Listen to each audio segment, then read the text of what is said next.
David Serrato with us. David, so you are absolutely convinced it's real.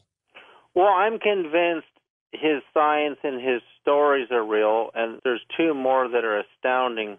As far as the alien goes, I think if what he got a photograph of is a really good copy of the last remaining observed alien body, that is possible.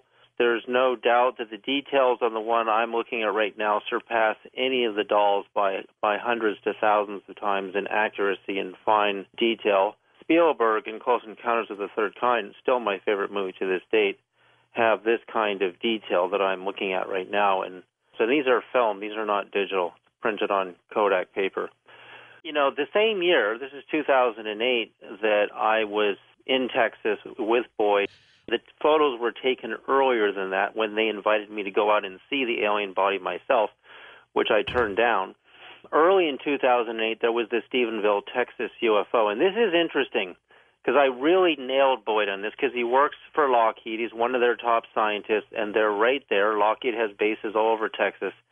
And the date on the Stephenville lights, nobody noticed this, but it's January the 8th, 2008. That's the day Tesla died. And that has to mean something because Tesla technology and secret technology is reported to have ventured into anti-gravity and faster-than-light communication in an extra planet. He believed he was receiving messages from the planet Venus. He's the true father of radio. I mean, the U.S. Supreme Court ruled June 21st, 1943, that Tesla, Lodge, and Stone are the true fathers of radio. So here's the day he died. The Stephenville UFO is reported to be a mile wide, a mile long. It zips away at 3,000 miles an hour, and it's being escorted at one point by Lockheed fighter jets. So I asked Boyd, and I had to communicate it in a yes or no kind of code language. When I was at his house in Texas, I was told it's time for you to leave. You have to leave right now because they know you're here, and they'll basically come and get you. And I don't know who they are, but I imagine they are security for Lockheed because all of their scientists, knowledge has to be secure. And Boyd was leaking out information that he shouldn't have in some cases, which I've managed to keep secure. But this particular case interests me because there were previous reports that Lockheed had developed triangular, massive anti-gravity craft. And if you go to the Phoenix Lights case, where the lights are hovering above Phoenix, they're actually hovering right above Goodyear. The UFO stops and hovers right above Goodyear, Arizona. And, of course, in Phoenix, David, they said they were flares, and they said they were jets on maneuvers. Right. All that bunch of bunk. But the witnesses saw the same thing as Stephenville. And guess what's in Goodyear, Arizona? A Lockheed base right down on the ground. How about now, that? I know personally military individuals that have told me about an event that occurs on certain bases, one base in Utah, where this massive Delta Blackwing craft comes swooping down. Most of the employees have to be on the ground with blankets over their head. They're not allowed to see this thing. But this particular individual was high-ranking military, and he said he saw it. And this thing was so fast and so huge and completely black, massive triangle. So there's corroborating testimony on what Boyd's about to tell me. So he tells me that the Stephenville UFO is actually a Lockheed craft. It's being test flown on January the 8th, and that's symbolic because that's the day Tesla died. And its mission is to go out and divert an asteroid or meteor that is threatening Earth. And NASA knows it's going to hit Earth. I had to do this yes and no language with him, and he said yes, that's what its mission was. It was to remove the threat, to use a tractor beam and move it and change its orbit. The last couple of years of Boyd's life, he really was involved with a group of people who were ex-military engineers who had developed their own anti-gravity craft, and they were on routine missions to the 9 planets. And it seemed so fantastious. It was so hard to believe these emails I was getting. And there are many of us who were on Boyd's list, so we all know that the story that he's saying, he's sharing the knowledge of whatever these missions were. But there was something in the technology that was compromising the health of the pilots, because many of them seemed to develop things like cancer. Oh, really? Now, this goes back to the Cash Landrum incident, once again in Texas, where Betty Cash, John Schuster wrote the book on the Cash Landrum incident. They came down with something, didn't they? Burns there were and rashes helicopters and stuff? pursuing an anti-gravity craft that was hot. It was emitting nuclear radiation, and Betty Cash got radiation burns. There was compromised health there, and Boyd confirmed that was one of ours. And he said, we know that we need to improve our technology. We know we're using nuclear fissible materials in a different way, not in the way you'd normally produce nuclear power, which is just to boil water and turn a steam generator. They're using it in a different way, but it's compromising the health of the pilots. And Betty Cash was just a victim in that particular case. And there's another case, some of the best modern footage of UFO I've ever seen in Denton, Texas, which is very close to Lockheed and NASA's headquarters. And this individual was a prison guard, and his footage was probably the best footage of a modern UFO I've ever seen. And that was confirmed that was absolutely one of ours, Lockheed's, because, white vans came and they cleaned up the site. The guy's dog died of radiation burns, and his two daughters got radiation burns in their eyes, and they had to get medical procedures. His video camera was damaged by the radiation coming from the craft, from this particular footage. Now, this footage is locked up now. Nobody's seen it.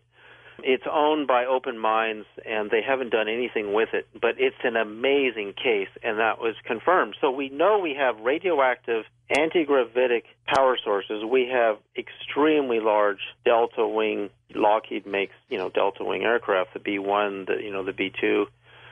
But they make them much larger using anti-gravity. And Boyd worked on those programs. He told me the biggest frustration with all the scientists at Lockheed who all know about Roswell, who all know about Area 51, is that they can't get these generals who authorize funding to spend any money on how to really reverse engineer the technology to a higher level. He said it's just sitting there. There are periods where the security is very low. Those low security periods are where they claim they brought a plastic camera in and took these photos that eventually turned into dolls. So, and near the end, just before he died, he really got mystified by the discovery that I made in the Great Pyramid frequencies and the 5151 scale, and how that related to Area 51. Why was Area 51 called Area 51, and the mystery frequencies in the Great Pyramid are the 5-1 music scale, which same one, yeah. It's the same number. So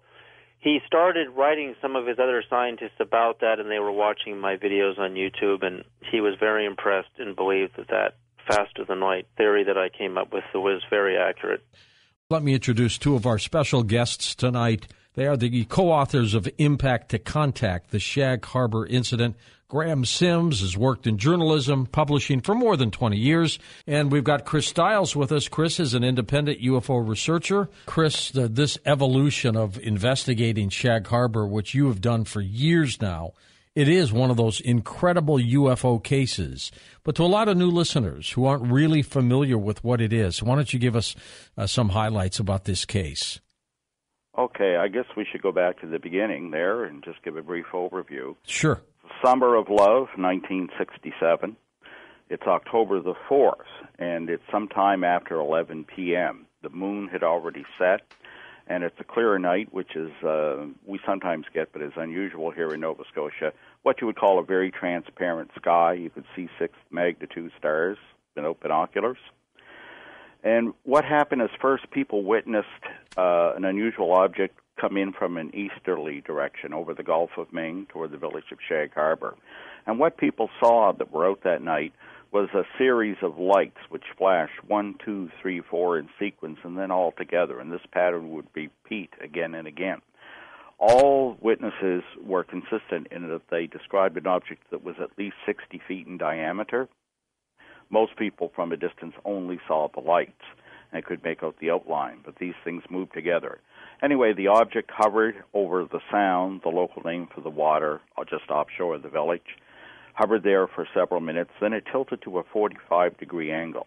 and it descended rapidly to the water's surface. When it struck, it produced the flash and the sound of an explosion. Most people lost sight of it briefly behind tree lines. Almost right away, several people called the nearby Royal Canadian Mounted Police Detachment in nearby Barrington Passage. One of the unique things about this case is that no one reported a UFO.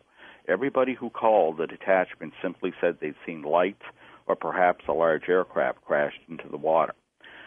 People made their way to the shoreline. The RCMP were on hand closely. Interestingly enough, when the police arrived on the scene, the object is still on the water.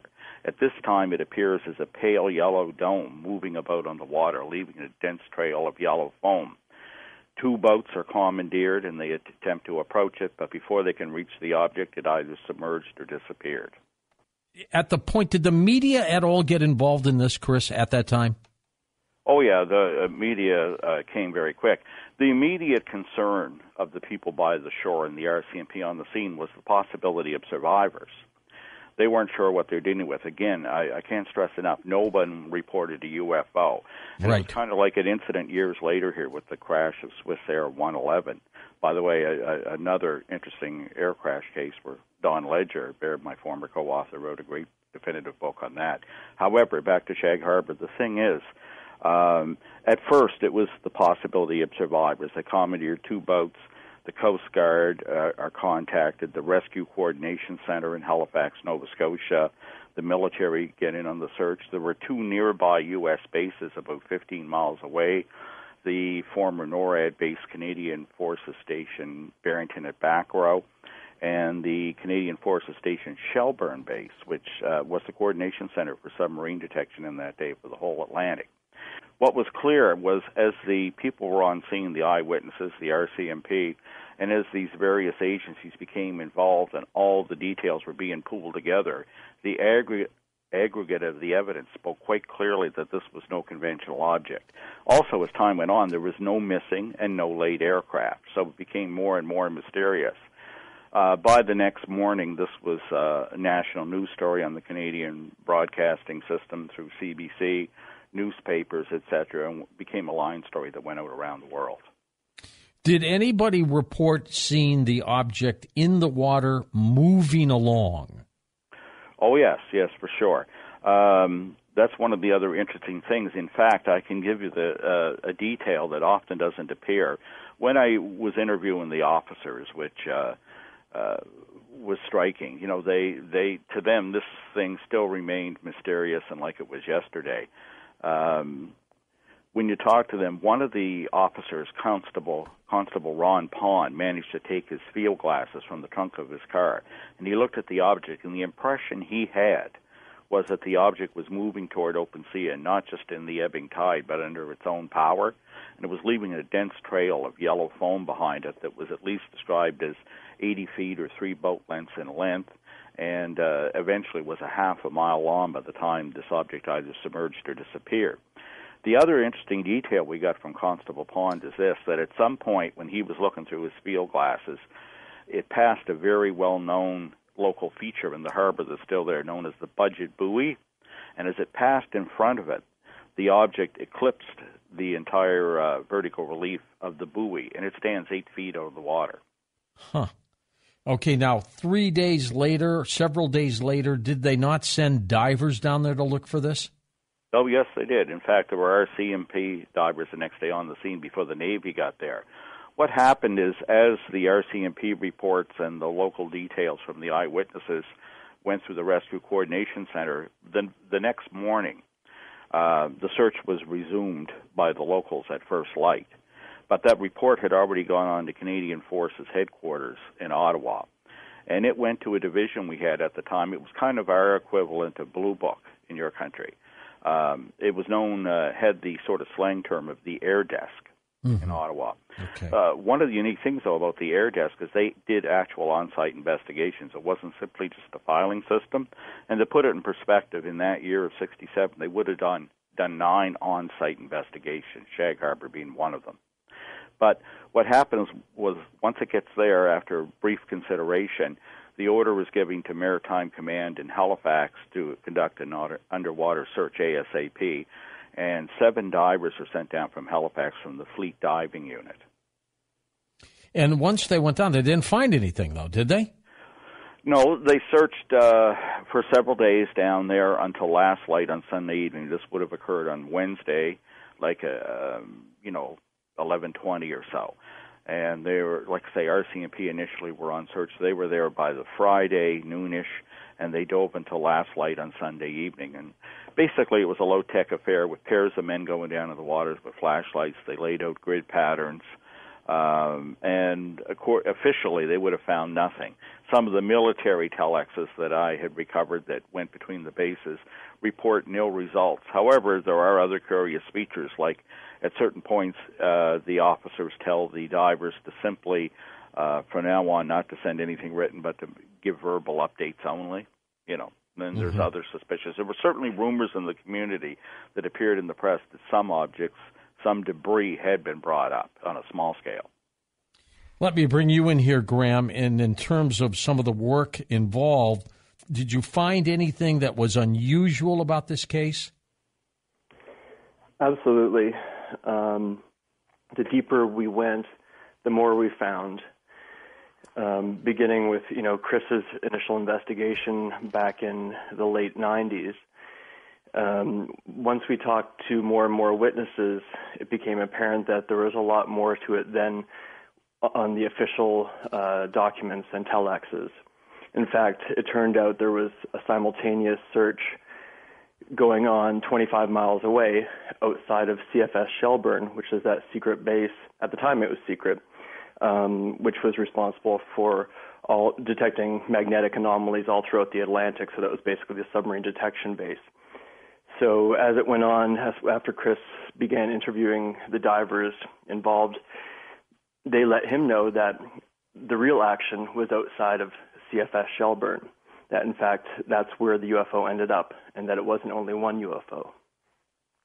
Okay, now, why do you think, Graham, that region, regardless of what this object might have been, why do you think this region was important to whomever it might have been?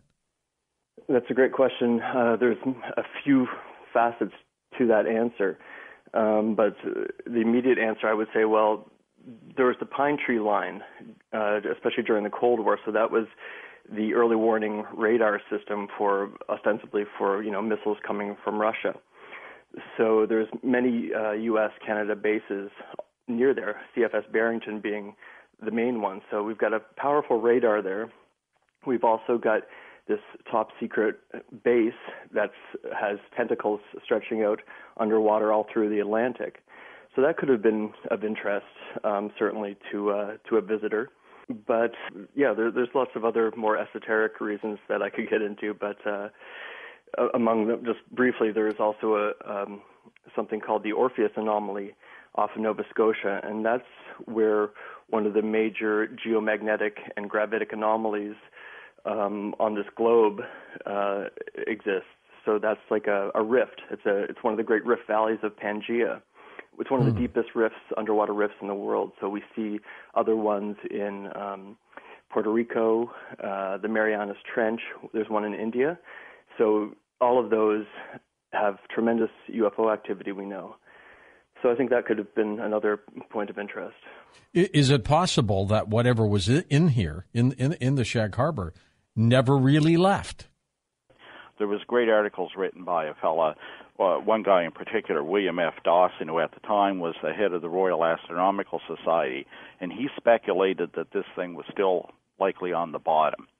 I was told by the divers that at the time, who I spoke with face-to-face, that they knew that when they were dispatched to the area that the UFO was no longer on the bottom. I mean, the area was, like I say, a very important point where all this data from the Atlantic came together. Like the Shelburne base was hardly with Argentia, Newfoundland, and Key West, Florida. And they knew before they ever got there. And sonar buoys had been dropped by Argus aircraft of the day that were flying over. And I interviewed pilots that say that this was a unique mission and that they were freely able to fly between Canadian and U.S. space without checking in, and they knew that the object was no longer there. And the story was that this thing had moved around the coast just a mile off what's called Government Point near the Shelburne base, and that when there was some ships sent there, and when the men were holding station and dove down, what they found as they placed cameras with film footage that we have never found is that there were two UFOs at this point at the bottom, and one was lending assistance to the other. Now, this story, these details, which I often call the Shelburne story, go well beyond the military documents we have. It's beyond question. What happened in Shag Harbour is a historic fact, backed up by many documents in National Archives, Canada's Department of Defense, what's known as the Directorate of History. The Shelburne case, though, is a little more slippery that way. But the men in a hands-on position, I spoke with several divers, told me that these two things were on the object, and one was lending assistance to the other. And there was activity down there. They say that they'd seen beings, aliens in the water, and what they told me was that in this operation, at that point, it was decided to be an operation of observation only. So some of the things they may have seen might have been incredible. Well, I'm not sure they had the capability of taking specialized film at that time in canisters. They used to have cameras in the special plexiglass housing. I'm not sure if they had that or not. Well, I spoke to one of the men at the time, and I confirmed his credentials. I looked up in what used to be called Mike City Directory, and he was, at the time, an underwater naval photographer stationed here in Halifax.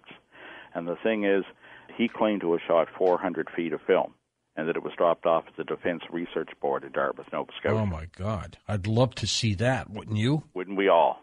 Oh, my God. Now, and you're saying the divers actually saw what could have been ETs? Yes. There wasn't a lot of detail given. It was like pulling teeth getting them to give those details about that aspect of the case, right? But it was clear early on when I located these men that there was more to this than what the documents I was getting back from Ottawa were showing. That in itself was fantastic to find that, in its day, that Canada had investigated what it considered in the end an open and unsolved UFO case.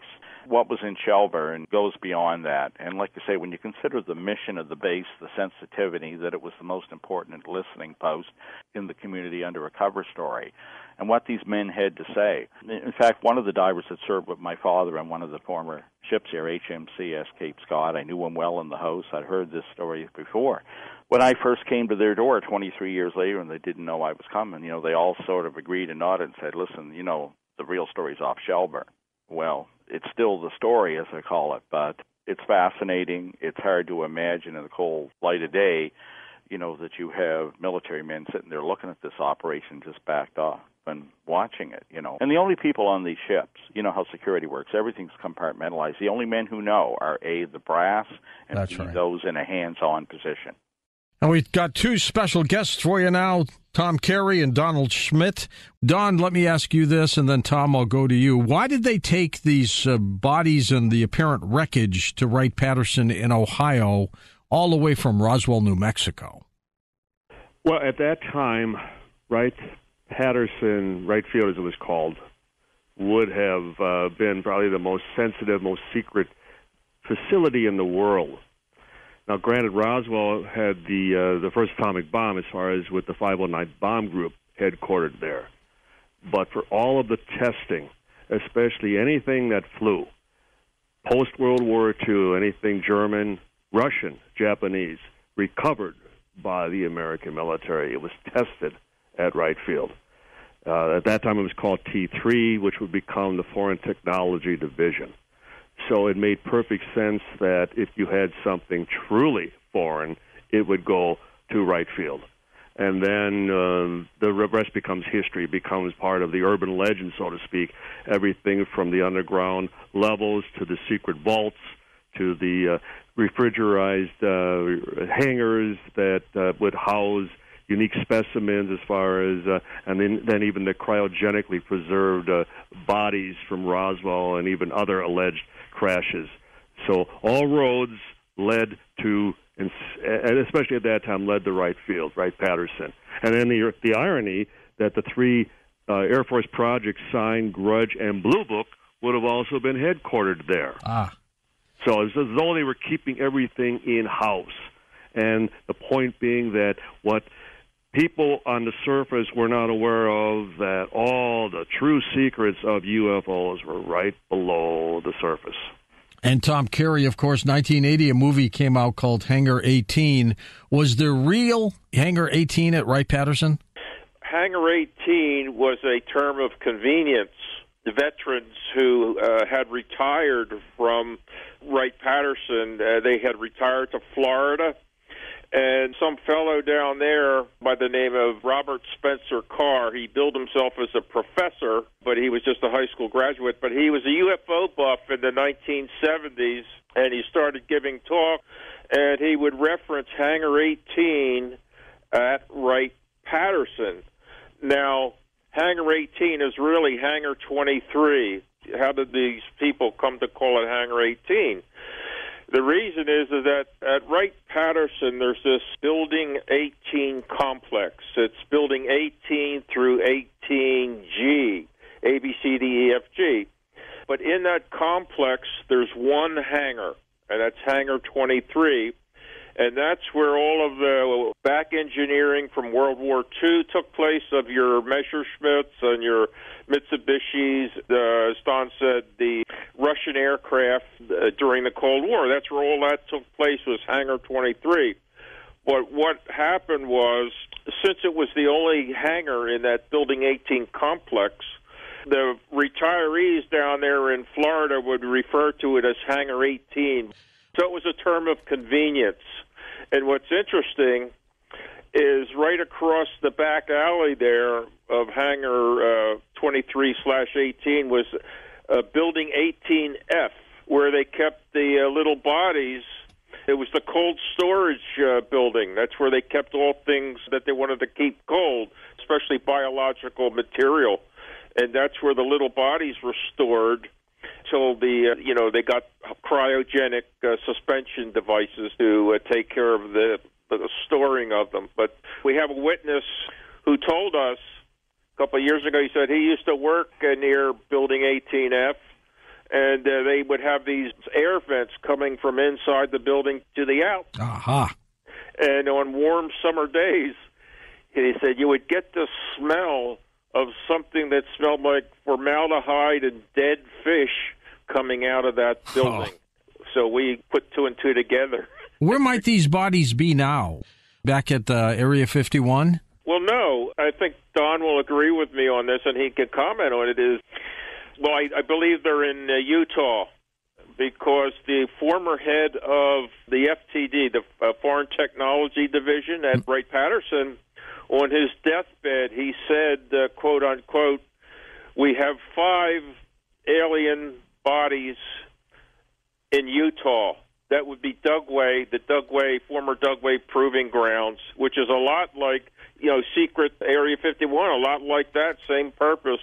Any idea what they look like? Are they the traditional alien grays with the big eyes, or the praying mantis types? What do they look like? What do you think? We have a full-bird colonel who in the late 50s described seeing one of the cadavers there. As far as, just the classic gray, I think this, again, one would have to consider this predated anything as far as published, anything as far as visually portrayed. Thinking back to 1947, all you had basically was Flash Gordon and Buck Rogers, and how were aliens depicted back then? Well, human. They looked like us. Sure.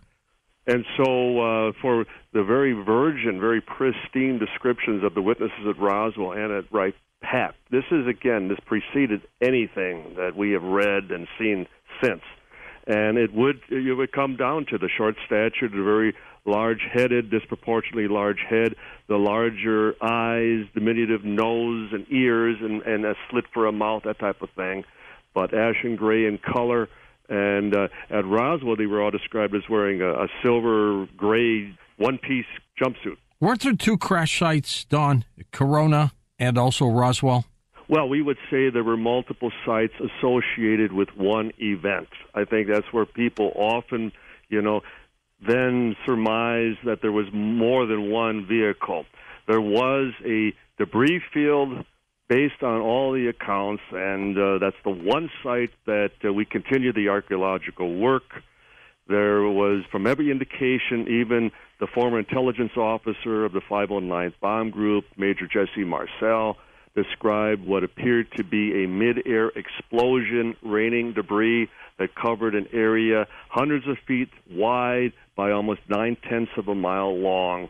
And there was a secondary body site about 2.5 miles southeast of that location where 2 bodies were discovered and then later recovered, and then there was a final impact site where there was a capsule, a pod, like the inner cabin, that was located by civilians. There was an archaeological team that we've confirmed working about 35 miles north of Roswell, and that's where 2 additional bodies and a survivor were recovered. So 3 separate sites, 1 event. Linda Moulton Howe with us. Well, it's all extraordinary. And in a 2012 article entitled "Truman Was the FDR's Exit Plan?" writer John Stanchak wrote, this is a quote, "Franklin D. Roosevelt was going to win the election of 1944. That much was certain. FDR was an icon, a victor over the Depression, a champion of the middle class, a stalwart leader against the Axis powers in World War II. FDR, though, was crumbling physically, and there was nothing 1940s medical technology could do for him.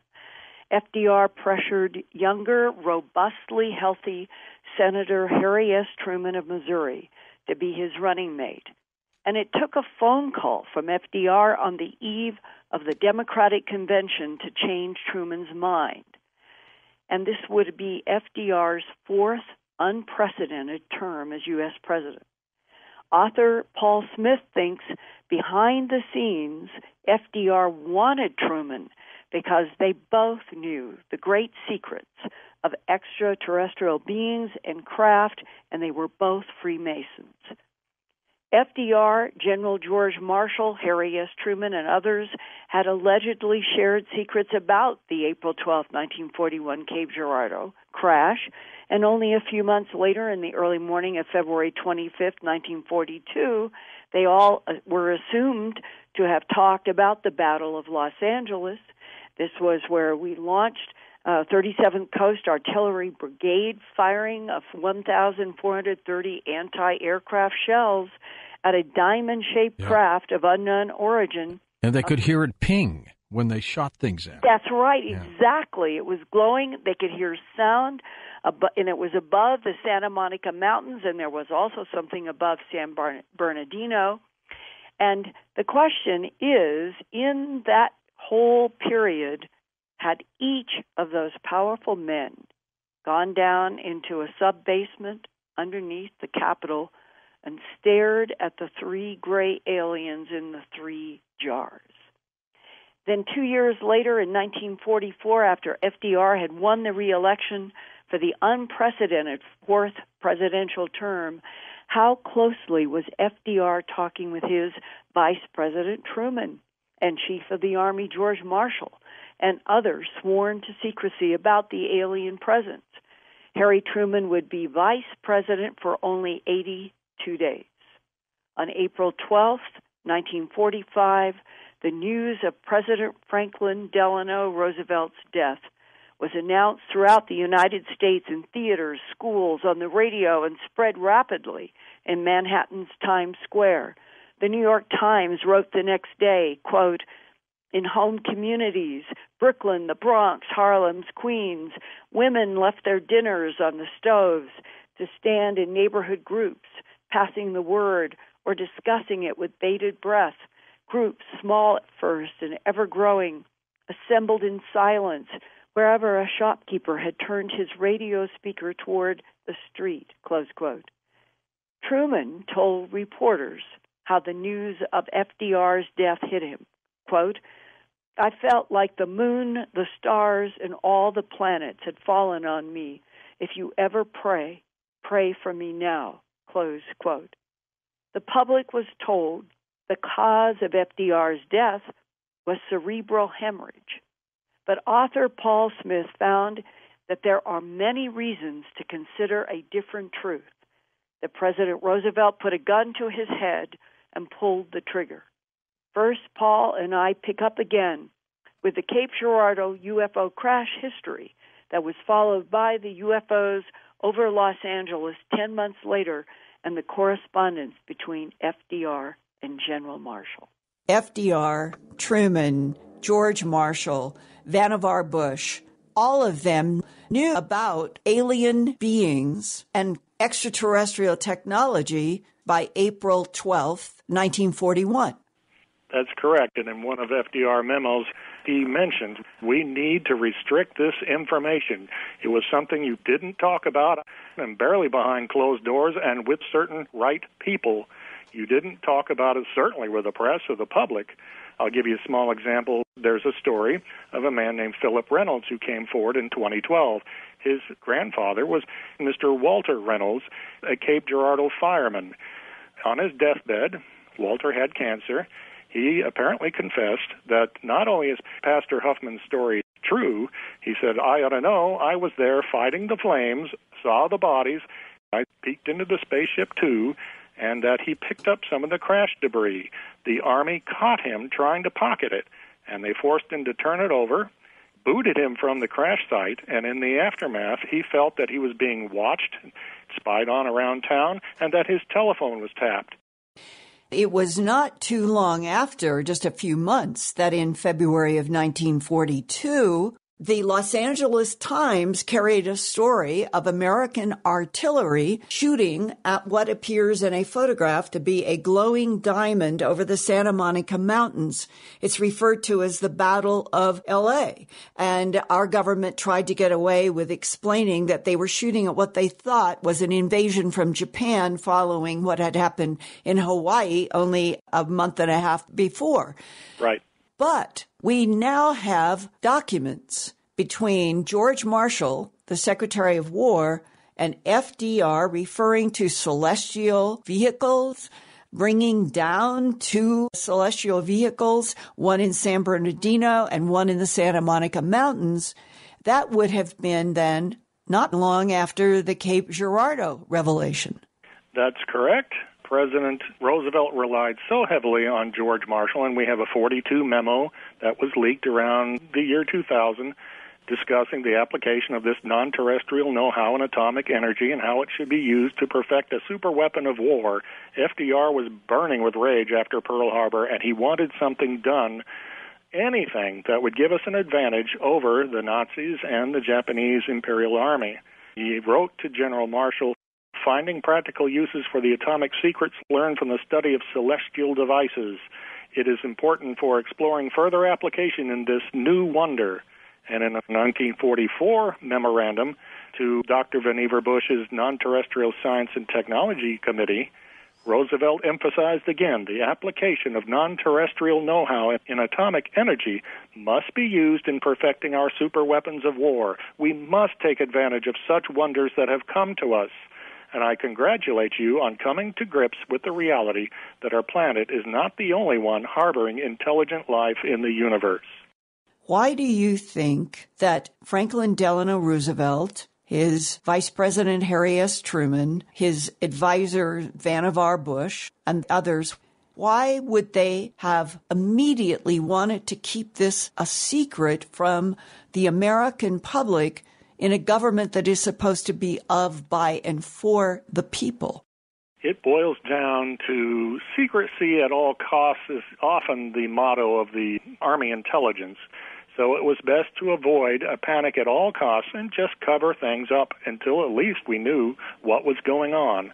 And I think that happened first in Cape Girardeau, and that was the policy going forward probably to this day. Have you ever had anybody talk about a threat, an unfriendly, non-human, among the many that seem to be interacting with this planet? No, I don't believe I've read of anyone in a condition of fear or feeling that we were going to be invaded, that we were being threatened. People in government apparently were satisfied that these creatures were of a scientific nature, observing us without getting involved, and it was just purely an accident that they crashed near Missouri and Roswell, New Mexico, 6 years later. We are not being represented well, are we, by our government or people in power within the military who know the answers to these secrets, and they're not serving us with the truth. it seems apparent that Dr. Vannevar Bush began examining the craft and found atomic propulsion system, neutronic in nature, and thought, we can possibly apply this to our atomic bomb program. And from there, boy, secrecy came down hard and fast. It was a race to see who could perfect the atomic bomb, and America very much wanted to win, especially after we were attacked in December of 41, and things looked very bad in 41 and 42 for this country. We had to develop our nuclear weapon program and outrace the Germans and the Japanese, and when they applied all of this atomic know-how from the alien crash, that really led to what Dr. Otto Krauss called in 1962 a subject that is more top secret than the atom bomb itself. He said this in a test of the atom bomb in Nevada in 62. Someone asked how we could have such advanced atom bomb weaponry. He replied, there was a crash in the Ozarks. When asked to clarify, he said, it was a UFO that crashed in Missouri in 1941. This is an eminent physicist who knew what was going on. He said at that time, this is a secret considered even more top secret than the atom bomb itself.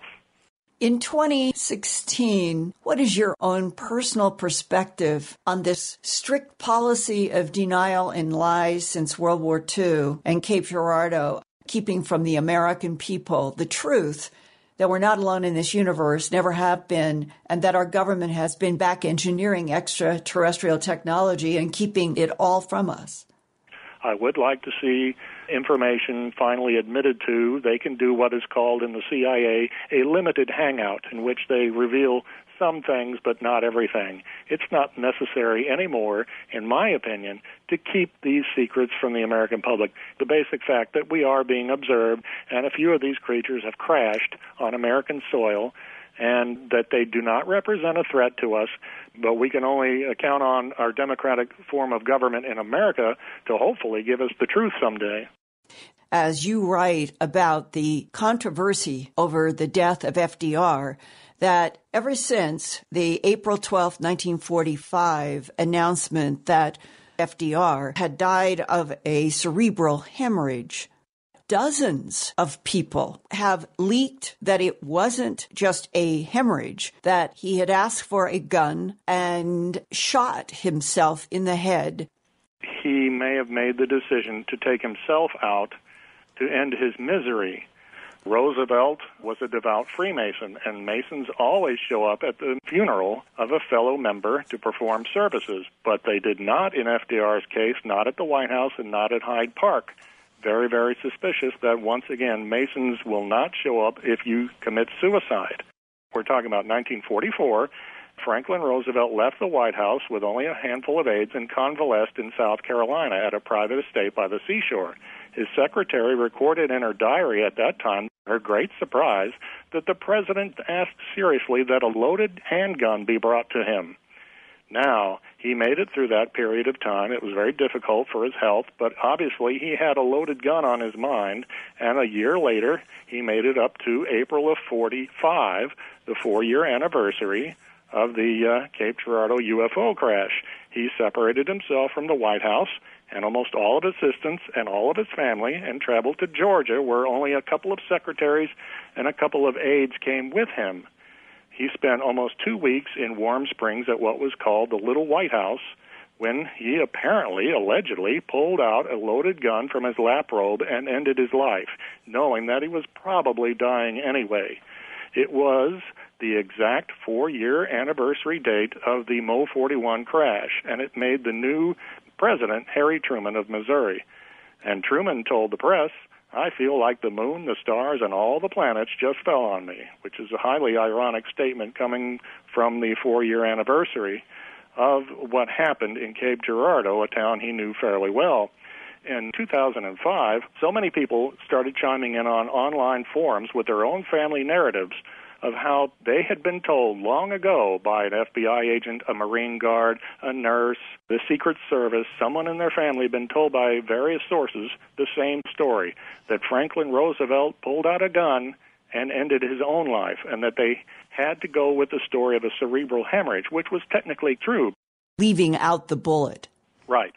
Was there any clue from Eleanor Roosevelt, his wife? I did not find any. However, it's very interesting to note she arrived around midnight, took a plane from Washington, D.C. down to Warm Springs, and immediately ordered the president's casket closed to everyone. Not even family members were allowed to see the president's body. Morticians had wrapped a bandage around his forehead, which is very strange considering the fact that he had died of so-called natural causes. The casket was closed, and it was taken to Washington on a train, and in D.C., not any family or friends were allowed to view the body at any time. The casket was kept closed in the White House and at Hyde Park, and he was buried promptly without anyone inspecting, and all medical notes and almost every bit of health information was supposedly lost. In other words, kept from the public, maybe destroyed. Wow, that's riveting. Yeah, it really is something, a new lens to look at our history.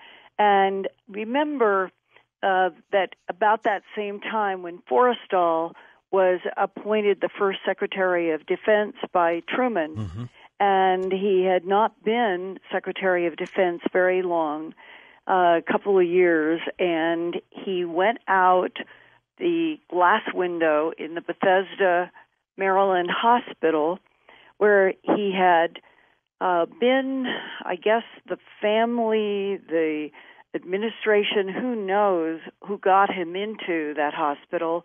But there is something I can share without naming names that I've always wondered about. This goes back, probably 20 years ago. I talked with a man who was married in the Forrestal family. And he said that one of the family secrets was that when Secretary of Defense Forrestal was hospitalized, that the family was talking among themselves, and he had heard this discussion, as he was telling me. He was a mathematician in a university back east. He said that Forrestal told them that something with a glowing face was coming in his room, and they thought that that meant that the Secretary of Defense was losing his mind. In history, and that's why this man told me, he said, what if some of these men who were trying to ride this very difficult extraterrestrial alien presence were actually having interactions in their rooms with something from outer space, but there was no context at all for discussion, and that Forrestal may literally have been dealing with something physically, and he was presumed to be losing his mind. And then the question was, did he commit suicide by jumping out of that hospital, or was he pushed? And that is something that will probably never be resolved, but it raises this big question. Those men who were trying to deal with the Nazis, World War II, the presence of UFOs, ETs, and keeping it all secret. My God, it must have been something mentally and emotionally. For all of them. Yeah. For all of them. And I've got a quote in 1954, July 11th, from the UK's Air Chief Marshal Lord Dowding of the Royal Air Force Fighter Command, and he said, quote, I am convinced that these objects do exist and that they are not manufactured by any nation on Earth. So there were military people all over the place dealing with this who kept dropping hints. This is from outer space. And really some of the hardest evidence of high strangeness in the world, yes, they always have been. And whatever the truth about alien agendas on this planet, it's by the decades of the 1960s to 1970s that there was a sharp rise in UFO sightings and interactions with military and nuclear missile sites. One machinist that I'll call Dennis Smith to honor his request for anonymity was in the 8th Air Force 450th Bomb Wing at Minot Air Force Base in North Dakota. He was stunned when UFOs began interacting in 1964 onward in and around their big air base. The most chilling event was the melting shut, and I'm not kidding, the melting shut of a Minuteman missile silo's lid by a UFO emitting a nearly transparent beam, but it was seen by military eyewitnesses. Afterward, the missile crew 80 feet underground was sealed in their underground Minuteman silo. Here now to share his first-hand 1964 UFO experiences at Minot Air Force Base in North Dakota is Dennis Smith. It started out with what the UFOs were doing over our bomb dumps. It's directly above the main runway, and we have a huge one because of B-52s. It's mid-morning, clear, sunny, midsummer, July 1964. The thing is like a flare up there hanging in the sky. And two of our frontline fighter jets, F-106s, scrambled. And suddenly this thing squirted straight up. One pilot told me that he had it on his onboard radar, which is within 5 miles. So who knows how close he was to it until it just suddenly went straight up. Just there it is, and then suddenly it's at another altitude. I mean, just instantly with no means of propulsion. It's just there. Were you ever able to talk with those pilots? I did when they returned, because I was out on the tarmac. They were mentally and physically shot. They were about ready to fall down. You can imagine the emotional drain. Then after that, the air police gathered all of us up, and we were herded into a meeting room. The base commander, he said, "This is a blanket order to every one of you. We'll never talk about this." He handed a form. "You will sign it. You will never in your life talk about this." And in that room, was anybody allowed to ask any questions? No. On the form that you had to sign, did it say anything specific about how they were trying to explain this altitude hopping object? The form always stated that there were certain elements of happenings and things that you saw and that you would never talk about them. Driving on highway south of base to town, traffic stopped. Now, this was also in 64. This was more toward fall. Okay, fall 64. I know we got out of our cars and we looked, and there was a UFO to the west. What did it look like? Bright blob. Daylight or night? This was in the middle of the afternoon. We got close to town. You cross a river, and there were all kinds of fishermen standing on the bridge, all excited and jumping up and down and pointing, and they're pointing to the west. So 4 of us went west, including a cop. He picked up on this, and he went with us. And just a little ways out of town, there was a couple of other cars had pulled in there at an entry to a wheat field. And there were about 15 feet inside the open gate were 4 little pad marks in the field. And out in the center of those was a circular, like these crop circles, flattened out area. And the circle is equidistant from 4 pad marks? Yes, it's in the center of the pad marks. And are the pad marks round, triangular, rectangular? They were round, and they weren't very large. They were only maybe 4 inches. What was the distance between the downed circle and each of the pad marks? I'm estimating about 4 feet. So from the edge of that circular thing out to a pad would be about 4 feet also. Yeah, so the whole thing would be about 12 feet in diameter. Yeah, mm-hmm. And that was it. There was no burn marks. There was no nothing. If you guys were watching this bright thing in the sky, is it possible that this small unit was like an android today, came from the big bright object in the sky down? Yeah. I thought this was a little robot thing that came out of the thing that we watched coming to town. Fast forward to the story, I'm in the machine shop. This young man called me out. I said, "Sure, I'll meet you down at the shop." What do you need? I need a wedge. Okay. How big of a wedge? I need a 36 by 17, and here's the angle of it. My gosh, man, that'll take me hours to machine that. He said, well, that crew's been in there for 4 different cycles. I says, can you tell me anything? No. Okay. I went up, got a hunk of steel out of the Army Corps of Engineers. I started machining that thing. How big? Inches. It's a pretty good-sized wedge I'm machining out. But it had such an angle on it, I had to remove a lot of steel. So I'm carving away on it. And he kept coming back, and he's just antsy all get out. And finally he says, okay, I'll tell you what it is. These airmen are trapped in a silo way up by the Canadian border. And we're going to take a helicopter ride up there to get them out. Take your toolbox. So we went up there, and the story was that there were witnesses that saw this door get fused.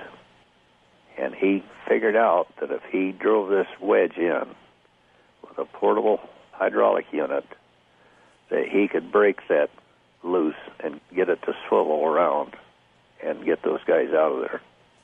Now, tell me what the eyewitnesses said about the fusing. They didn't call it a ray because it was near invisible. After this thing hovered for about 1 minute, the door would not function. Okay, and did they describe what it was that was hovering that emitted the ray? Another one of these crafts, like I've said, a circular. All of these seem to be up in that area. They had a slight belly on the bottom, a slight upwards form at the top, and then a very slight raise up above that yet in the center. Okay, these were solid white lights or silver sun-like reflection. Yes. And all of them that you have firsthand knowledge about were round with slight bulges up above and below? Yes. And that in this case, did anybody ask, what were these men doing in this particular silo that would have merited a craft from outer space? Exactly. It was just a common Minuteman missile. Boeing made that Minuteman, didn't they? Right. So I'm assuming he was a Boeing employee. Well, he could have been working for the CIA, NSA, DIA. What happened when they tried to use the wedge that you had made to get those men out? What did the men say upon rescue? Nothing. They were like they were in shell shock. They're 80 feet down. Yep. Again, electromagnetic interference by the UFO. And so this guy that you built this wedge for, he applies it and it works. Who was there firsthand that you've talked to who saw the men when they came out? I didn't talk to anybody. I just stood there and watched them come out, and they were zombies. Okay, so you got to see them come out with your own eyes there at the site. Yes. They came out like zombies. Yes. Can you explain what that means? It's like they were numb, and I don't think they did any talking at all. I don't think they spoke a word. And you never heard anybody talk about it again? Like, did you know what happened to Joe Smith or John whatever? Nope. It was never talked about again. One of my early trainers, he was on-the-spot investigator that went out to the crash there in Roswell. Yeah. He was one of them that went out there as an investigator. He said there were bodies out there. Right. And did he use the word extraterrestrial? Yeah. Okay. And when he told you they were extraterrestrial bodies, how did he describe them? They were all dead. He was disappointed in that. And they ran that machine by thought process, and it wasn't very big, and it wasn't damaged that much, and it was taken to Wright-Patterson Air Force Base, and it's still there. What shape? Circular. He said the people that went in and got sick. The people who went in got sick because? He didn't say. He said they just became violently ill. How big in diameter did he estimate was the round part he could see? About 15 feet. But then again, remember, he was out there at night, and they had those Army floodlights that were glaring and everything else. How many dead bodies did he know about? He saw 2, but he told him there was 1 more. For a total of 3. That's what he said. And did 1 or all 3 of the bodies go to Wright-Patterson along with this extraterrestrial craft? That's what he said. Now, 2 years after the U.S. Air Force machinist Dennis Smith had these experiences at Minot Air Force Base, on August 24th to 25th, 1966, again, Minot Air Force Base in North Dakota, the UFO organization NICAP reported, quote, Minuteman site jammed by UFO.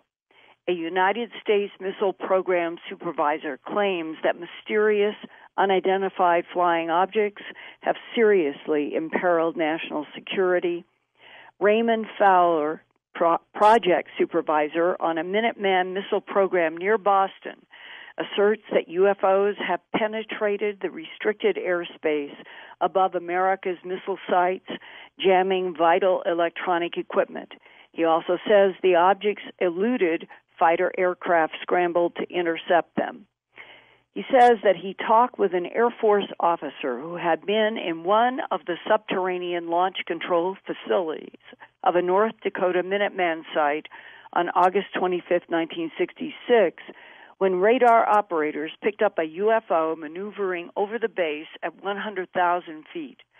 The officer declared that the launch control facility's sophisticated radio equipment that enables it to receive firing instructions from coordinating centers and transmit them to silo launch facilities was blocked.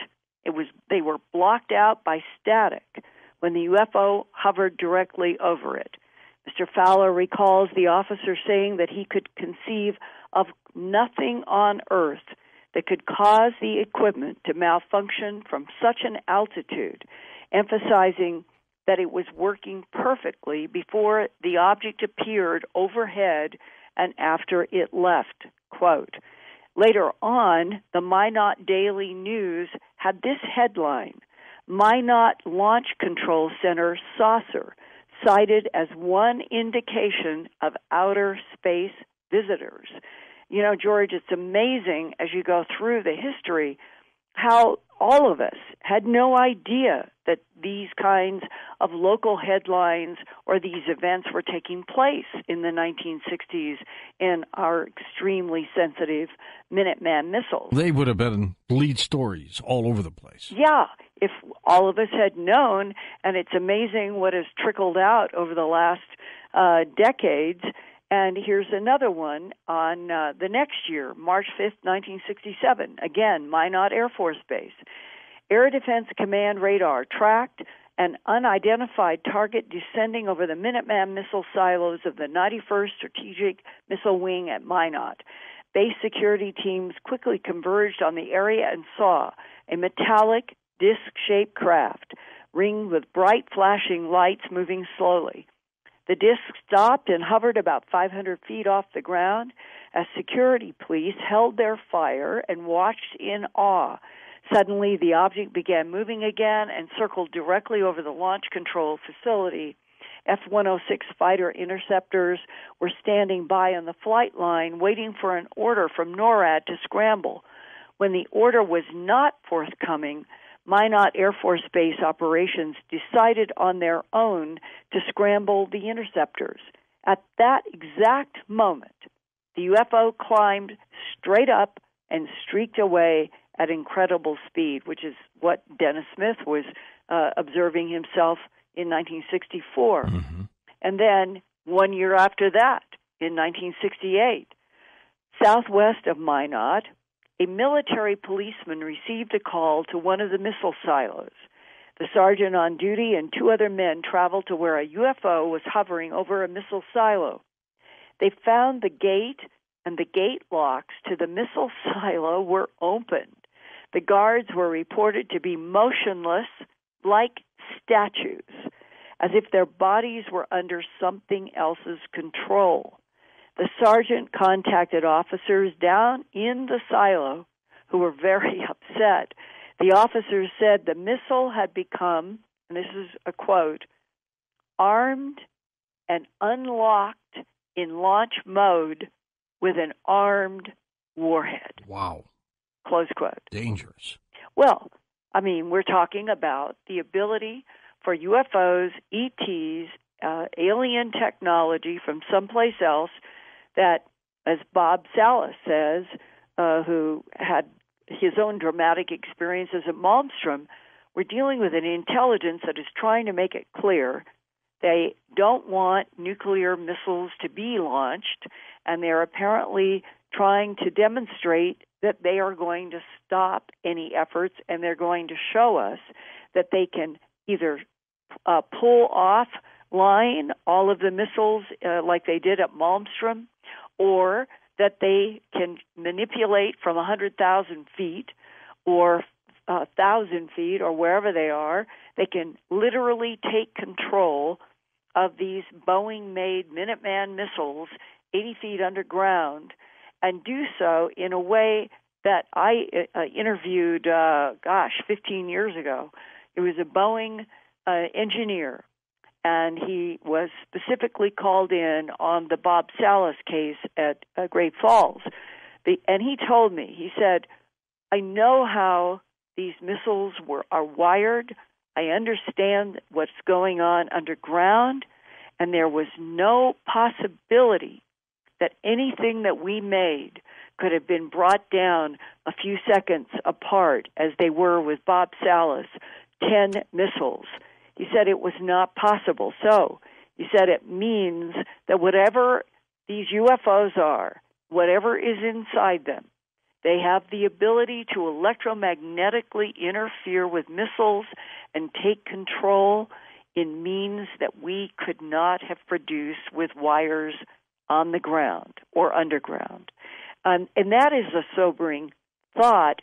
But as Bob Salas said to me once, if the non-humans are concerned about our human civilization throwing nuclear weapons at each other and destroying the atmosphere and destroying the planet, maybe they are actually operating in a positive way if we knew the whole big picture, and they're trying to keep humans from destroying the planet.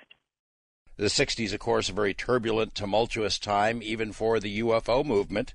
1964, one of the most famous, celebrated cases of all time was reported outside of Socorro, New Mexico, involving a police officer named Lonnie Zamora. Ray Stanford is still plugging away at the Socorro case and says he has new evidence, new information that sheds new light on it. Ray, welcome to the show. Well, thank you, George. It's my pleasure an honor, in fact, to be here. I'm really thrilled. I arrived, as it just happened, about an hour and a half or two after Alan Hynek had arrived in Socorro, and that's how it began. We worked on this together right at the site, and we can go into details on that a little later. Yeah, describe your relationship with Hynek. Did you guys get along? We got along very, very well. In fact, I was very pleased. I had known Hynek. I had not met him personally, but I had been in extensive correspondence with him and his colleagues in connection with an important UFO case from July of 1959, 1959, July 28th. And he very much appreciated the depth I went to help him get all the details on the case. And the way we meshed up in Socorro was that when I arrived there, he was in an interview with the sergeant of the New Mexico State Police, Sam Chavez, who was the first arriver at the site after after Zamora's experience. What happened is when he came out of the interview, I learned that Zamora was going in, and after the Zamora interview with Hynek that night got through, I told Lonnie Zamora that to please tell Dr. Hynek that I'm the guy, Ray Stanford, that corresponded with him in 1959 and helped get the case in line with the Air Force files. And so sure enough, Hynek remembered, and the very next morning when I was trying to run down Zamora after he promised to meet with me and didn't, learned he was at the landing site, I had the police dispatcher call down and ask if I could come down. Chavez, who had driven them down there in the state police car, said, "No way, no one's coming on this site. It's just the three of us, Lonnie Zamora himself and Hynek." Hynek broke in on the phone and says, "Oh, no, I won't race Stanford here." Oh. And so thanks to Dr. Hynek, I just right away drove down to the site. It took about a minute and a half to get there. You know, a lot of our younger listeners don't know about Socorro. At the time, it was the premier case. It was on the lips of everyone. It was all over newspapers, all over the country. But, you know, it's kind of faded away over time. Give us the thumbnail sketch of that case. Tell us the details, and tell us why you think it's so important. Okay. It began at about 10 minutes until 6, about 5:50 p.m., and actually it started off not with the policeman, Lonnie Zamora, but with a man, his wife, and their three boys, aged from about 10 to 15, I believe. They were driving an old green Cadillac from Colorado going north in Socorro along the same road that Zamora was on when he saw the object, or saw the exhaust and heard the roar of the object's exhaust initially. But they saw it first. They reported, they drove on into the Whiting Brothers service station run by Opal Grinder, and his son, Jimmy Grinder, was working there beside him. They came in and asked to fill the car with gas. And in those days, you people also washed your windshield, and Jimmy Grinder was washing their windshield, and the man that was driving said something to the effect, "You have a pilot driving an awfully strange-looking vehicle that almost took the radio antenna off of our car when we were coming into town." And Opal Grinder, of course, "I don't know what you're talking about." He said, "Well, this strange-looking craft of some sort came right over us. I thought we were going to lose our car antenna, maybe the roof of our car, and it headed to the southwest," they said, and to the left and back behind them. They said very shortly they saw a police car coming up the road. Another car had preceded it. Zamora was actually following a speeder, and but Zamora heard a roar and looked into the sky and saw a brilliant flame-like thing descending. He excitedly turned off the road, trying to get to where it looked like it was coming down. The exhaust actually went down below the rise of the hill slightly at that point. He was so excited that his wheels spun out twice, and he had to retry the climb up the hill. Finally, during the third try, it got on down and descended below the level of the hill to his southwest. And when he got atop the hill, that's when he could see it landed in the ravine, and two small beings beside it. Zamora described to Hynek and me that they were about the size, he would guess, of a 10-year-old child. People say, "Oh, he never described beings of their size." Totally false. Despite Hynek's denial in the news conference 20 minutes after we had been at the site, actually he held his hand at the level on the limb of a Socorro, of a creosote bush that was there, and he said the one that was nearest his head came right here.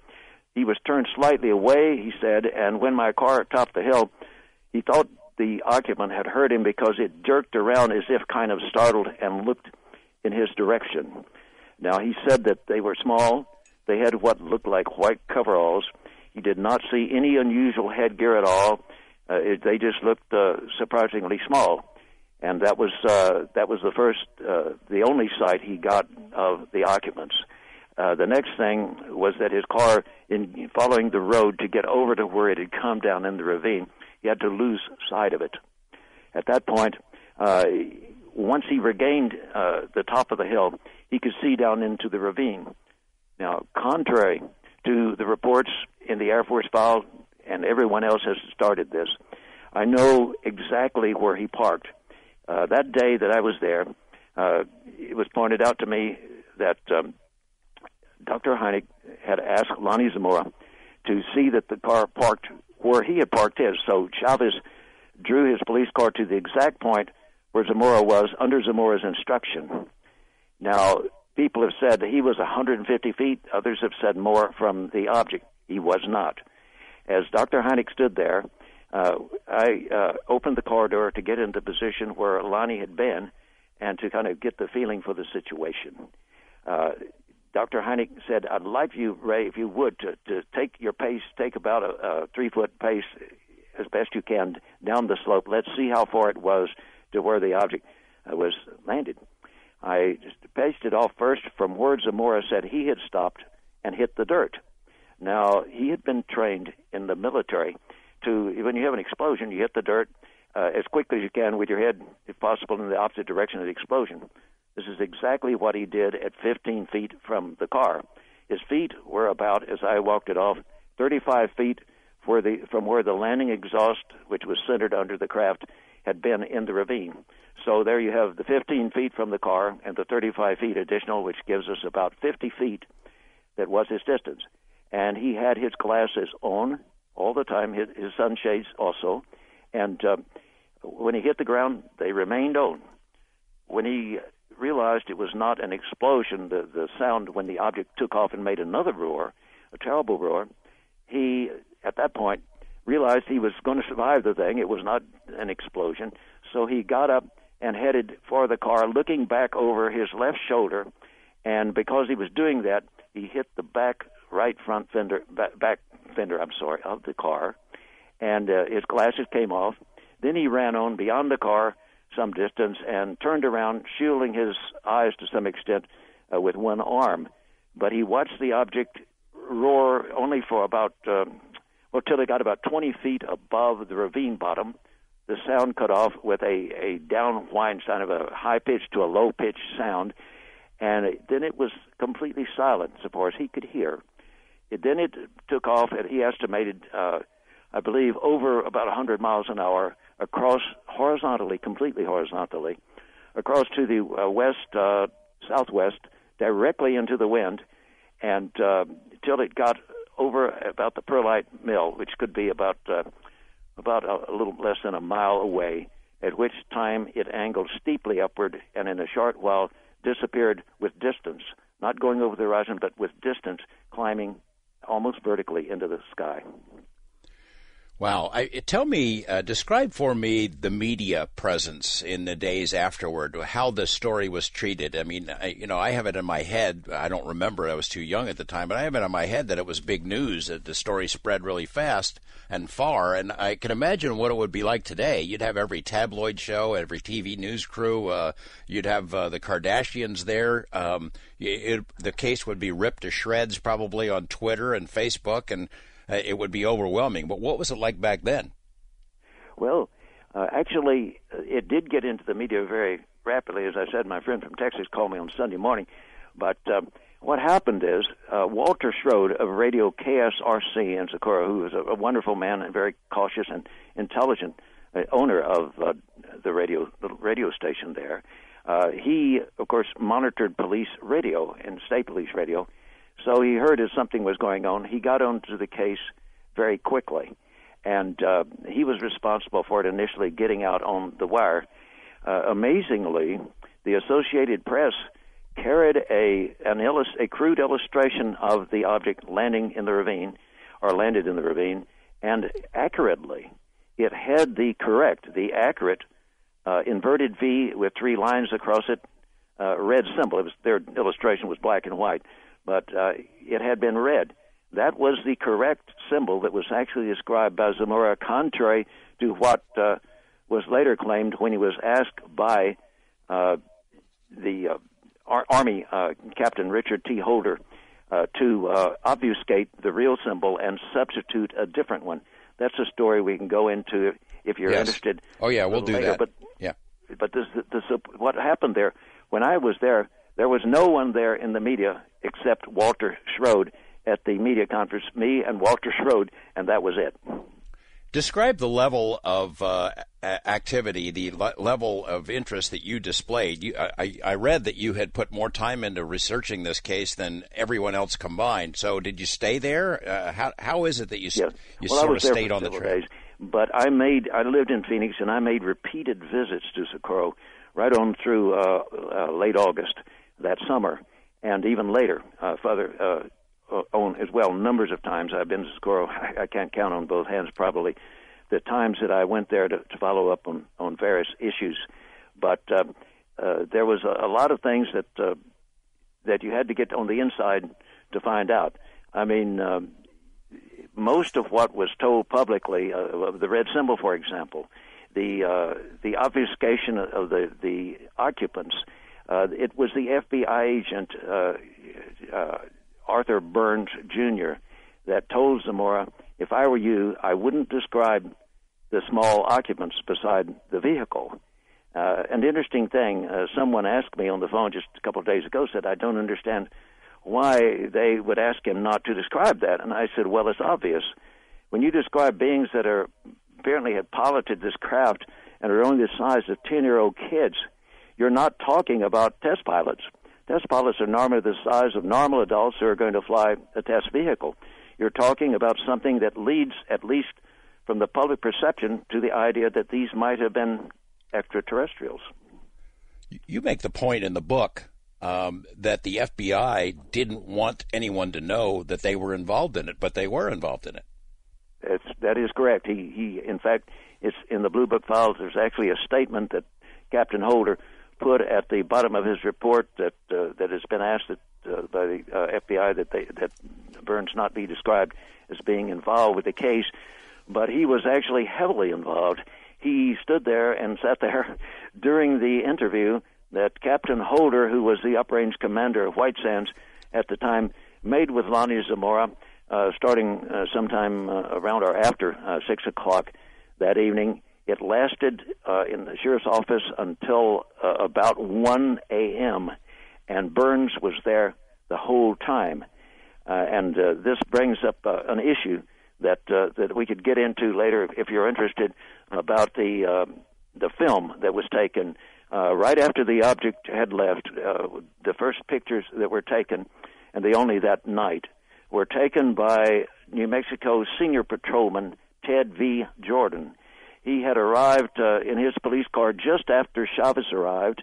Riding with him was Under Sheriff James Lucky, and they were incredibly impressed. In fact, James Lucky told me that even when they arrived, which would probably be about 2 minutes after the thing had taken off, he said Zamora, who's not a pale face normally, was it looked like he'd seen a ghost. He was so white, and there was cold sweat on his face. He was just, there was a strong wind, and it was not that hot, but he was very, very, well, to use the vernacular, freaked out by what he'd seen. The patrolman, Ted V. Jordan, used an Argus C3 camera, which had Kodak slide transparency film in it, and he used a light meter. He was experienced using this camera, but he knew this was important, and the lighting was a little odd down there in the ravine. It was getting later, and he got several numbers of pictures, quite a number of pictures, each one carefully done with a light meter, as he said in his affidavit, which is published in my book. And he was very careful about this, but soon after he had gotten through, the FBI agent had arrived, and he was asked to turn this film over to the government, and he did this. And according to the best that I can determine from the study of the Blue Book documents, the film was taken subsequently to Albuquerque. I deduced from the communications that occurred, it's somewhat obfuscated, but apparently it went to the FBI, to an FBI office there that arranged or processed it, or arranged to have the film processed. What happened after that got them quite disturbed. Apparently, by Saturday, late Saturday or Saturday night, which would be a little over 24 hours after the event, they looked at the slides, and someone said, wait a minute, there's something odd here. On certain ones, specific slides, to use the term from the Blue Book files, specific slides were of special interest because they were the ones that showed right in the area where the landing exhaust, let's call it, had played on the ground, and a few other areas. They showed what appeared to be a strong effect of radiation. This deeply concerned the Air Force, the Division of Foreign Technology, and, in fact, the FBI. As a result of this discovery, at 3 a.m., Hector Quintanilla of the Blue Book at Foreign Technology Division in Wright-Patterson was awakened. He got a call. and said, you've got to get people down there with radiation detection equipment. At 3:30, the public affairs officer in Albuquerque with the Air Force also was wakened from bed and told, you're getting down to Socorro, and you're going to get some radiation equipment down there quickly. They apparently also contacted a lady named Mary G. Mays, who was working on her Ph.D. in the effects of radiation on living tissue and maybe plants. And so she was called into the operation as well, according to information I've obtained from the late Dr. James McDonald. Characterize the case for me. I mean, this would seem to be a dream case for a UFO investigator. It's got it all. You've got a witness who's at the core of this, who is a credible person, a police officer. You've got physical evidence, something actually did set down in the soil. You have radiation that was detected. You have photos, and this case would seemingly has it all. I mean, it would seem to be exactly what somebody would need to prove the general hypothesis that's craft from somewhere else are really here. Well, you're right. It was, in fact, that to Alan Hynek. This was the case that, I don't know if he used these exact words, but I think maybe he said that it was the straw that broke the camel's back in his skepticism and made him realize there is something very important had to be taken very seriously. The Air Force put more energy and time and money into trying to explain this case than any other case, and possibly more than hundreds of other cases combined. There were secret meetings and communications that I have copies of, hundreds of them in connection with this case. They wanted to try to show that it might be a black project craft of some sort. And I'll get into the ramifications of that in a minute. But, for example, in July, they held a secret meeting at Holloman Air Force Base. It was so secret that when Foreign Technology Division sent a communication to Holloman about Quintanilla, Hector Quintanilla of Blue Book, showing up for that meeting, they pointed out that he had top secret and above clearance. So that's how important and secret it was. I'm not saying the meeting itself was top secret, but they wanted those setting up the meeting to know. There was a mysterious individual, a Mr. Sayer, that's mentioned in the communications about the secret meeting at Holloman. There is no designation as if he were a military officer. It's always Mr. Sayer with no first name, which I think probably suggests that something was being hidden. But as a result of that effort and vast numbers of letters to various corporations in the aerospace field and those that were building adjuncts to technical devices that might be used in the aerospace field, they found nothing at all that would explain this case as a black project whatsoever. Now, you brought up the subject of the so-called hoax, a student hoax. Well, this has been a joke for those of us involved in it for a long time.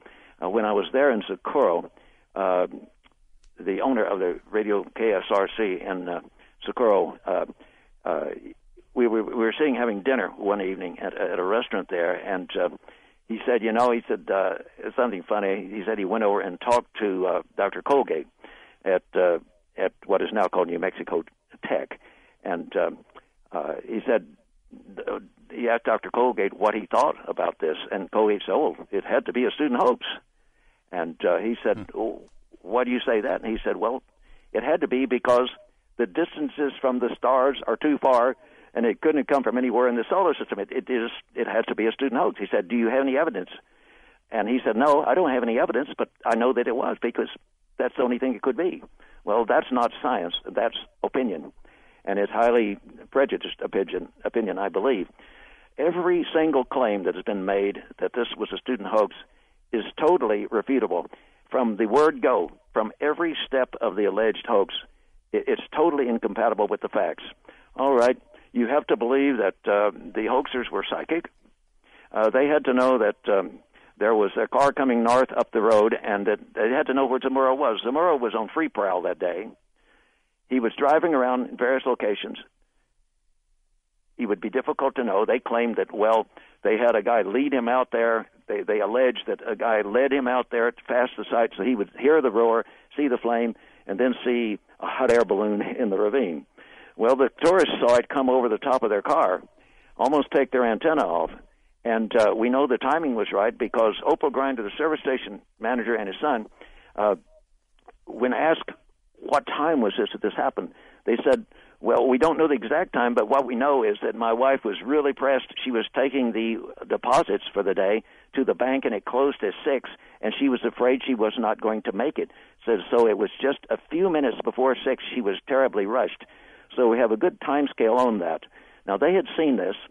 It had flown across the road. Now, this hoax had flown across from the northeast, not from White Sands, but from the northeast across where the tourists were traveling north toward the service station on the north side of town. They were on the south side of town when it happened. It crossed over the area without Zamora seeing it, following the car, but once it turned on the landing device in the southwest relative to Zamora, there was a terrible roar which attracted his attention. He looked in that way. His windows were down, and he saw this flame that appeared to be descending, or at least shortening in the direction of the hill that broke the view of it. That's why he climbed up the hill and saw it landed in the ravine. Now, some pretty smart action on the part of these hoaxers. They've flown a hoax across the highway. They made a terrible roar. It can be heard despite the speeding police car and the windows down. They put it up into the sky, and it has come down, and it's landed. And then they have two little guys in white uniforms beside it. I wonder if they got their little brothers to participate in the hoax. Well, let me nip that right in the bud. When Sergeant Sam Chavez, New Mexico State Police, got there, and New Mexico State Senior Patrolman Ted Jordan got there, along with Ted Lucky, they got, not Ted Lucky, but anyway, Under Sheriff James Lucky, they went down into the ravine. There were no traces of anyone except some odd things right around the bush where Zamora said he saw these two figures standing that they thought might be footprints, but they were so obscured by grass, little clumps of vegetation, that they couldn't be sure. But what they did see, right near where Zamora had seen them standing, were a double set of what looked like the legs of a ladder had been down into the ground. And there were the four deep and impressive imprints that were very fresh. You could see as if a heavy object had come down with four legs. Once it hit the ground, and then the weight began to rest upon the legs therefore spread out laterally to some extent and pushed the little berm in the direction opposite the push. This was extremely impressive. The soil looked slightly damp in the cracks where it had been pushed up, and it was very impressive. There were no footprints. There was no smell of fuel. There was no smell of fireworks, contrary to the allegations of the proponents of a hoax at all. Dr. Heineck and I, we collected specimens there at the site, and in fact, Heineck could come without anything to carry. Man, I was carrying a box of 60 vials with plastic tops that you could write on, and so I provided Heineck the help, and I walked right beside him. Together, we picked up a number of pieces of paper, one or two of which are still in the National Archive that I examined along with movie producer James Fox in November of year before last, and none of them had any smell of pyrotechnics, of sulfur at all. They had no fuel smell, and the Air Force had pieces of this paper that Heineck collected tested as well. Absolutely no residues of any kind. Now, when the object took off, it was going directly against what Zamora described as a rather strong wind. That has been confirmed by the weather services, and it was quite strong, in fact. It was gusting up to, I think, a little over 40 miles per hour out of the southwest.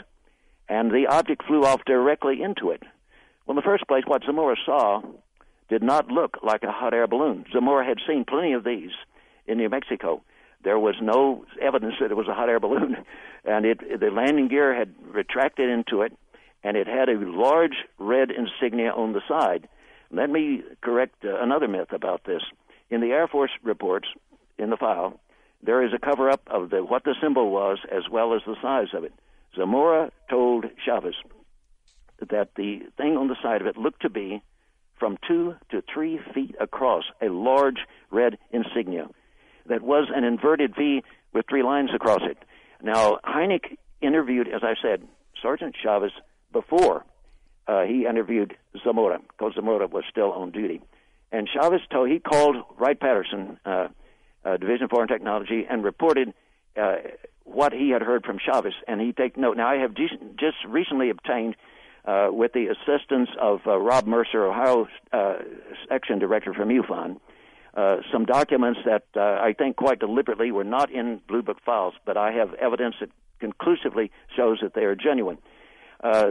Someone took notes on a call from Hynek, and he said, quote, first I'm looking at the handwritten, the loosely cursive written, not hand-typed, not hand-printed, but the handwritten text, and it says, Sergeant Chavez says that the Socorro policeman had told him that the first sighting had red markings on its silvery side. Chavez said that the officer told him the design was an inverted V, and it shows an inverted V with three lines across it, crossing it, but that the Air Force had told him not to discuss the markings. And then the person who wrote that rewrote it for the benefit of those who would try to read it later and changed one word. It changed the word first sighting. It marked out the word first, although it's neatly typed out, and the same inverted V with three lines is there. Well, this is the reference to the term first sighting was because Hynek had also been asked to get into a second reported sighting, which was not very credible, by a fellow named Orlando Gallegos from the La Madera area north of Socorro, quite some ways. It was not a very credible case. I won't go into details, but that's what referred to that's why the word first sighting was marked out in the hand carefully printed version so that no one would confuse and know that they were talking exclusively about the Socorro case. And this note and the timing of it, the next note in the Blue Book files says, Dr. Hynek called at 23:05 last night on his way to Chicago. Well, that was after the press conference, the little media conference we had in Socorro at the El Rio Motel, and he was taken back up to Albuquerque by the Air Force driver and flew out of there.